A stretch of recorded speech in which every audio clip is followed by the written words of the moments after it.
is all the making of you. Today we're going to be doing a anti-haul, which is this really cool videos I've been watching a lot lately, but mostly they're done in the beauty community where people talk about like different makeup brands or products and collections coming out that they aren't planning on buying.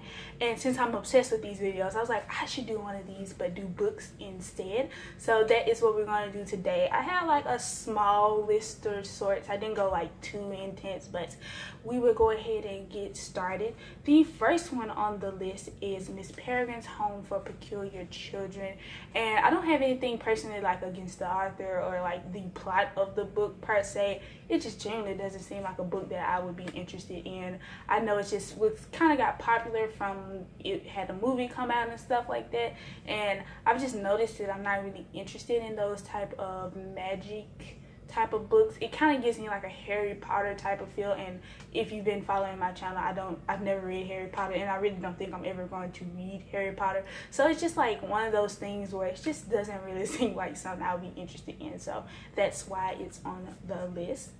The next thing on the list is not a specific book, but an author, and that author is John Green. I just don't really see myself reading anything he's written so far. I don't know what he's going to write in the future. He might write something that I think is interesting enough for me to read. But so far, things like The Fault in Our Stars and Looking for Alaska Paper Towns, they just really don't seem to appeal to me in that way.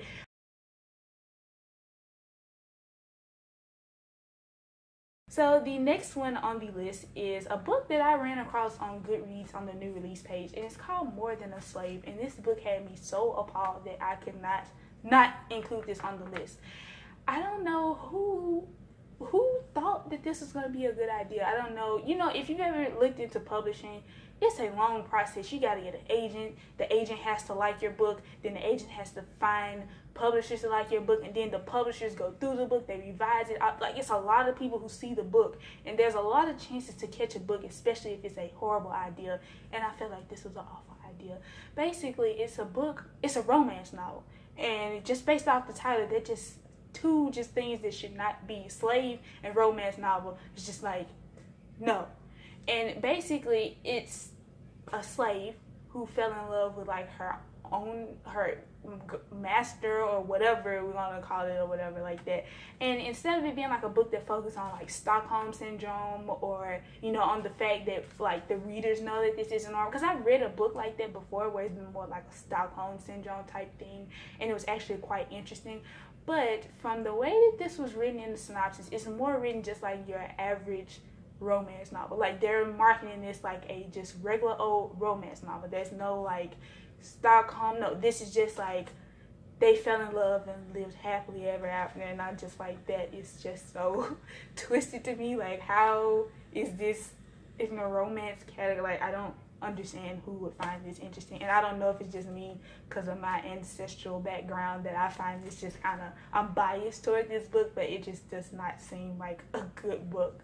The next book on the list is 13 Reasons Why by Jay Asher, and it's super popular now because of the Netflix series and all that stuff. And I'm actually anti-hauling the Netflix series because I read the book and I had issues with the book, so I was like, I obviously don't want to watch the Netflix series. I don't think it would be much better. Usually TV shows and movie spin-offs are worse than the book, and if I already don't like the book, I don't see why I would like the TV show or whatever like that. But I just had a lot of different issues with the book. I feel like a lot of people give this book more credit than it deserves. I feel like just because it talks about a difficult topic like mental health or suicide and stuff, which are good topics that need awareness, that people feel like it's a good book just because it's raising more awareness about the topic. And even though it's good that we're getting more awareness about those topics, it doesn't make it a good book just because it talks about it. It's like, that's just like saying every book that talks about dogs is a good book. I'm pretty sure there's some terrible books out there about dogs. But my thing was, I just felt like his storytelling, I don't know if I just don't like his style of writing, but it just felt like I couldn't really I understood what was going on, but I can feel what was going on. And with a book like this that talk about like, you know, these are the reasons why she did this, I felt like I should be able to feel why she did it. I felt like he did a lot of telling and not showing us, you know, that aspect you hear about in writing a lot. And he was like explaining the events, but he wasn't really explaining in enough detail or using the correct terminology, words or whatever, to make me feel why this event was such a big deal or it affected her in a way like that. And in the end, it was like I felt more connected to the boy who had the tapes than the girl who actually committed suicide. And I thought that was kind of weird, since we're not even learning more. We're not really hearing about the boy. We're hearing more about the girl. Like, we literally have 13 tapes of her explaining why her life and why she did what she did. And I still felt more connected to the boy. So I don't know. It just was like, I see what he was trying to do, but it just wasn't like all the way just like rock solid to me. So that's why it's a mediocre book to me. It's not like my top 10 like most favoriteest book or anything like that. So that's why it's on the anti-haul list. The last two books are two books that like barely made the anti-haul list. Like, if I saw these books and they were like on sale, I might still get them. I don't know if I'm gonna read them, but I would at least probably buy them or something like that, because they're not like the best, but they're not like horrible. They have some good qualities about them and stuff. So the first one we're going to talk about is Internet Famous, which I thought the concept of this book was really, really good, because it's talking about people who do stuff like I do, YouTube or blogs and stuff like that. And I think it's just a cool thing to talk about, because obviously I find doing this type of stuff cool.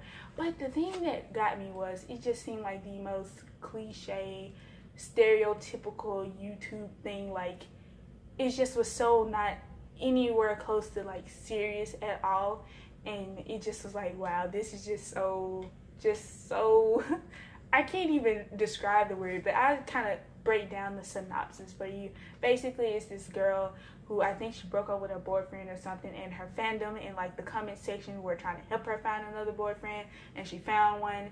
And basically, like, the trolls or people leaving mean comments were trying to like mess up their relationship and stuff. And it just doesn't have like a whole lot of substance to me. It's not like a thought-provoking book, which is fine. Every book doesn't have to be like the most thought-provoking thing. But, you know, I don't typically read a whole lot of books that are just like, just like fluff, as I like to call it. And the reason why I barely made the anti-haul list, because I do feel like, if depending on the mood that I'm in, if I don't want to do a whole lot of thinking, if I just want a purely entertaining book that's not thought-provoking at all, I would definitely pick up this book and read it if I just wanted to give my mind sort of a break or relaxation from thinking, because I don't really think I would form a lot of whole like just like intellectual thoughts or just like deep thoughts about this book or anything like that. And the last book on the list is Twilight, Life and Death by Stephanie Myers. And to be honest, this book is just not what I wanted. I wanted Midnight Sun, which is a book she wrote as the sort of Edward's perspective on Twilight, and the chapters got leaked and stuff, a couple of the first ones, and it was phenomenal. I felt like she wrote that one even better than she wrote original Twilight. So I was like, the next thing she's gonna do, she's gonna come out with that Midnight Sun, and I'm gonna finally be happy. But no, she came out with this life and death stuff, which is basically Twilight, but the gender roles are like switched. So the boy is a human and the girl is a vampire, and I don't have any problem with a girl being a vampire or a boy being a human. I could care less about that. The thing of it is if you ever read Twilight, you know the personalities of Bella and Edward. And I just, in this circumstance, just because we've already had the previous background of the book, I just could not fathom a boy with the type of as Bella was. Bella was like one of my least favorite characters. If you watch my like why I hate female protagonist video, that is Bella to me. She is just like she's just like a character. Like, I can't even think of a word for her. Just the sound effect is that bad. But Edward was like a really good character to me. I kind of like his personality, because he was just so much older than her, and I just felt like it was different to how mature his personality was, so I kind of liked that. But it just seems weird for me to take these characters that I'm already associating with these specific personalities, and then to have a guy acting like Bella and having a girl acting more like Edward and stuff. And it just, I feel like if it was a different book by a different author, I wouldn't even think twice about it. It's just, okay, that's just how the book is. But like I said, with the background of Twilight and how the characters are set up and how we are used to them being, this is just like throwing a rock into a window. I don't even know why. It's just like the most randomest thing to me, in my opinion. And I just thought it was just not the best idea to release. So yeah.